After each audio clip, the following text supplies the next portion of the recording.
We're crossing to SABC News reporter Bulelani Philip in Cape Town. Good afternoon, Bulelani. What are we expecting today? Any surprises? Good afternoon to you, Juliet, and to the viewers at home. Of course, it's the second time around that the fiscal framework and revenue proposals will be considered by the National Assembly. As you've said, the other House of Parliament, the National Council of Provinces, will also be undertaking the same exercise. I'm going to jump straight into it and bring in Willie Aucamp, the DA spokesperson. As the DA, will you be supporting this fiscal framework? Yes, we will be supporting this fiscal framework. This must, however, not be seen as a celebration. This is the start of a road to economic reform and recovery. We've got to grow our economy. If we want to create jobs and get this country out of the trouble that we are in, we cannot see this fiscal framework as the end. It is the starting point for what we need to do now. We welcome the measures with regards to cost cutting that were announced. We welcome the audit that will be done on ghost employees, and the Democratic Alliance definitely welcomes the fact that we will not have any VAT increases or personal income tax or company tax increases. That is what the Democratic Alliance fought for, and that is what we have now got.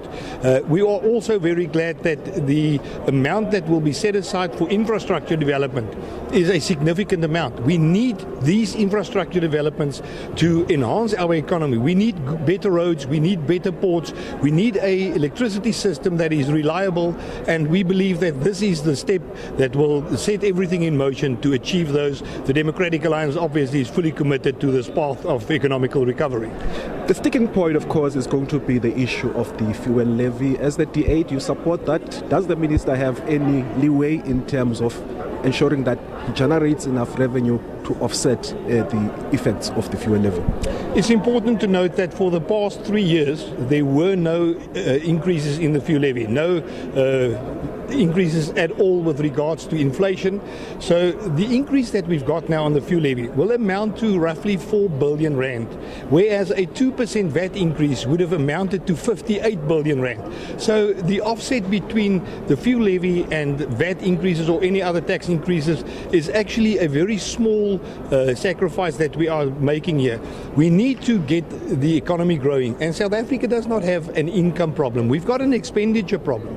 We've got to look at how we spend money. We've seen over 30 years how not to spend our money, and the Democratic Alliance is in this government of national unity precisely to get us back on track on spending money where it's supposed to go with regards to service delivery, serving the people of this country, bettering our infrastructure, and making sure that we are able to grow this country and create jobs. That is what people want. So the offset of the fuel levy that amounts to roughly 4 billion compared to a 58 billion that the taxpayer would have paid if that have been increased, it's an insignificant amount if you compare the two with each other.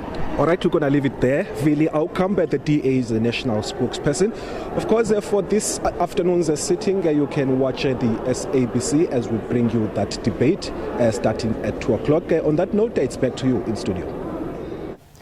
Thank you very much. That was our SABC News reporter Bulelani Philip coming to us live from Cape Town.